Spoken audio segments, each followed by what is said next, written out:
In this Elden Ring video, we're going to be ranking all crystal tiers from the base game, as well as new ones introduced in the Shadow of the Erdtree DLC, based on my personal opinion on how beneficial each one is in PvE combat. This is an opinion based on my experience creating over 150 builds and trying out each tier in different scenarios. Let's get into it. So first up, let's get into some crystal tiers that I think are not very good at all and ones you should absolutely avoid at all costs. And the first one on my list is the Crimson Spill Crystal Tier. This tier will give you 10% more max HP for 3 minutes, which sounds good on paper, but is actually a very underwhelming amount of extra health that is very unlikely to make any difference in a boss fight. Additionally, this extra health isn't even healed for you when you pop this tier, requiring you to use a flask to get up to max HP. Even with 99 vigor at 2100 health, this boost is still quite mediocre at an extra 210 health, which is unfortunate since it could have been much better if this boost was maybe doubled, let's say. Next is the Ruptured Crystal Tier. Unfortunately, despite being the funniest tier, this is also one of the worst tiers. Drinking this concoction will cause you to literally explode in a holy explosion after 3.2 seconds, dealing 800 holy damage to enemies and 300 flat damage to yourself. Putting both versions of this tier in the flask and stacking them will double the radius, and more than double the holy damage to enemies as well as the flat damage to yourself. This is pretty funny to use to one-shot low-level bosses like the Bloodhound Knight or the Beastman, but otherwise in late game it's super useless even after buffing your holy damage with Holy Charms and Golden Vow. Next is the Crimson Sapping Crack Tier. This is a new tier added with Shadow of the Erdtree and is absolutely terrible. The Crimson Sapping tier will regenerate 0.75% of your max HP for each hit you do against enemies for 45 seconds. For most builds that are around 1800 HP, this will be 13 HP per hit for 45 seconds. I tested this new tier on both the Aeochade and Millennia builds, which are the top consecutive hit builds, and this tier was practically worthless. It didn't seem to proc if the attacks were too fast, and it regenerates close to nothing. The Godskin Swaddling Cloth is a better alternative, healing 30 plus 3% HP on successive attacks, but if you are interested in a lifesteal build, you should check out our Vampiric Knight build. And lastly, in the useless tiers, Crimson Burst Dried Tier. This is another new tier added with Shadow of the Erdtree. This tier will slowly restore HP of nearby allies for 3 minutes. This sounds good, but it's actually pretty terrible, having super short range of effect and healing about the same amount as the Crimson Burst Crystal Tier, which is about 7 HP per second. Next, I'll cover a couple situational and unique crystal tiers. First is the Purifying Crystal Tier. This tier can't really be ranked because it has no purpose outside of one boss fight. Upon drinking it, you'll negate the curse effect during the fight against Mohg Lord of Blood when he enters his second phase, which normally does 3 hits of heavy bleed damage to the player.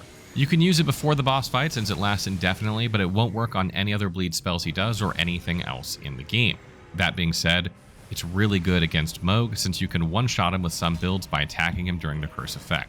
Next is the Speckled Hard Tier. It's good in certain situations. Drinking it will boost all of your resistances by 90 for 3 minutes and cleanses your current status effect buildups. It can be pretty helpful when fighting bosses who inflict status effects such as Mohg's Hemorrhage or Rykard's Poison Pool, since it also increases your resistances after you cleanse.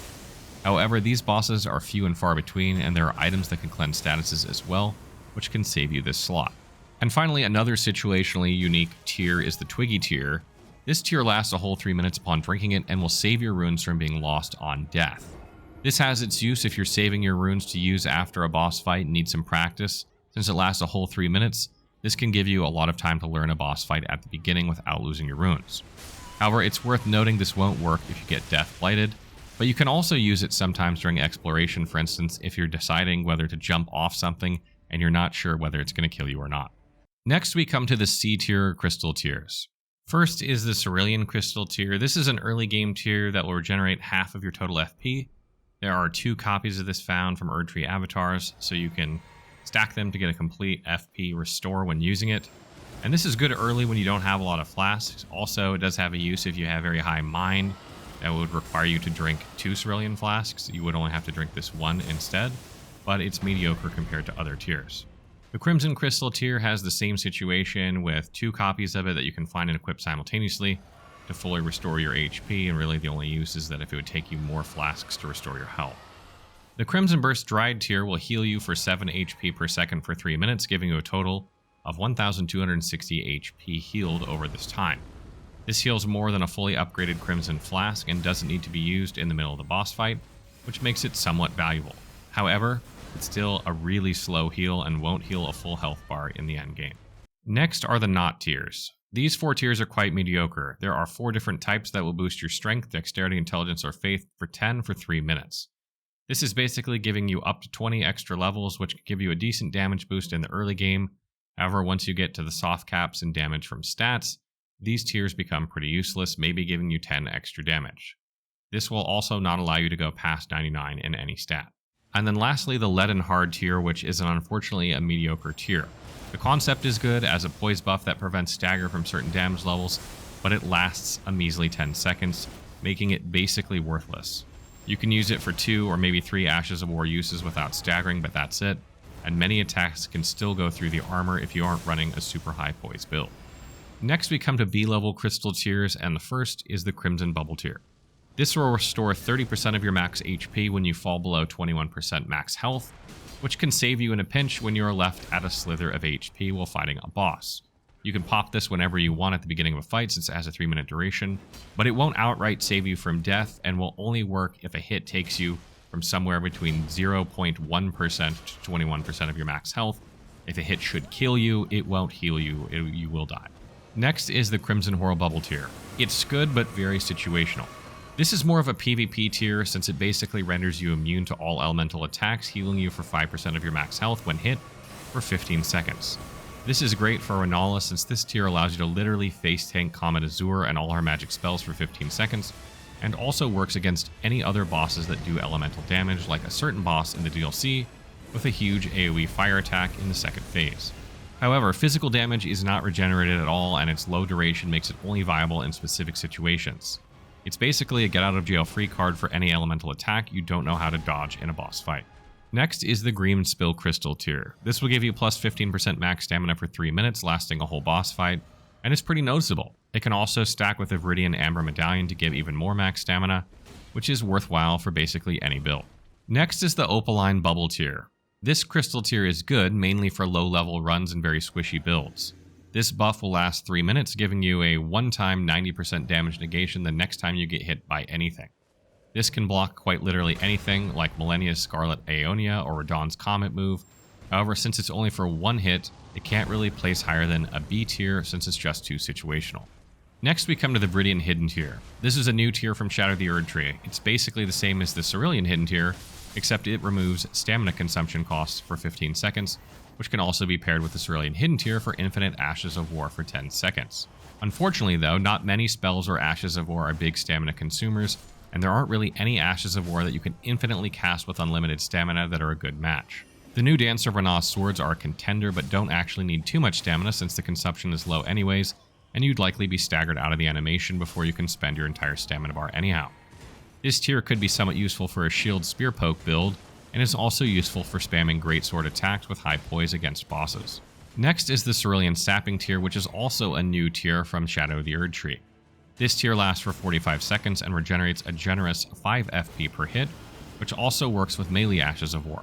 The flat 5 FP regeneration makes this tier much better than the Crimson Sapping counterpart, as it can completely regenerate the FP costs for some multi-hit Ashes of War if you hit everything, making it much more valuable than some tiny healing.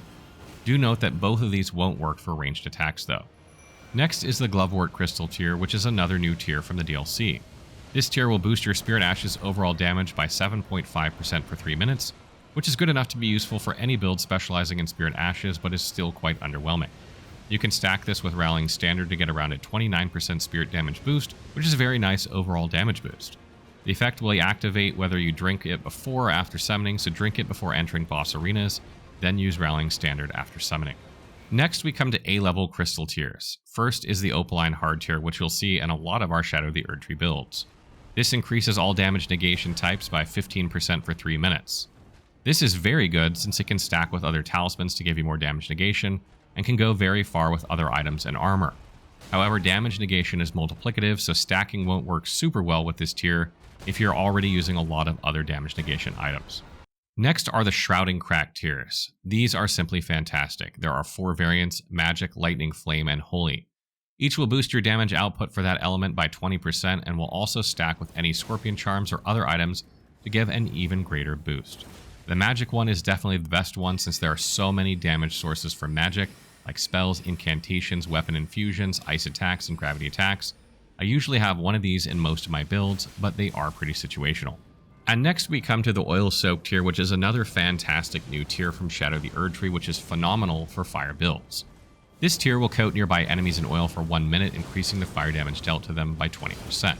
You can also get this effect by just chucking oil pots at enemies, but this flask actually applies it automatically for a minute for all close by enemies, which is quite literally made for the new flame build you can make with Mesmer's Impaler Spear. Next is the Stone Barb Crack tier, which is absolutely fantastic. My only gripe is that it only lasts 30 seconds, but it does give you a massive plus 30% stance damage, which can take down bosses really quickly. I would recommend using this in phase 2 or in the middle of a fight rather than before entering, since you may waste the time walking through the boss fog and maybe having to roll out of the first attack.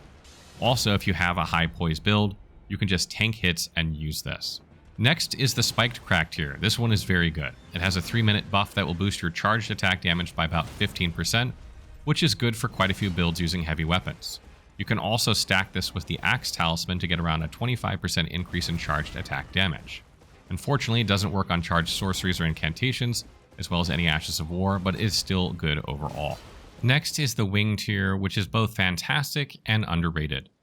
This tier will improve your max equip load by a whopping 450% for 3 minutes, which is just an absolutely massive increase that allows you to wear all the heaviest gear in the game with medium load, or just your normal kit while light rolling, literally making this tier light rolls in a bottle. If you run a super heavy build, this saves you from having to spend 70 levels on endurance, and you can also pair this with the Verdigris Discus Talisman for even more defense for your chonk build.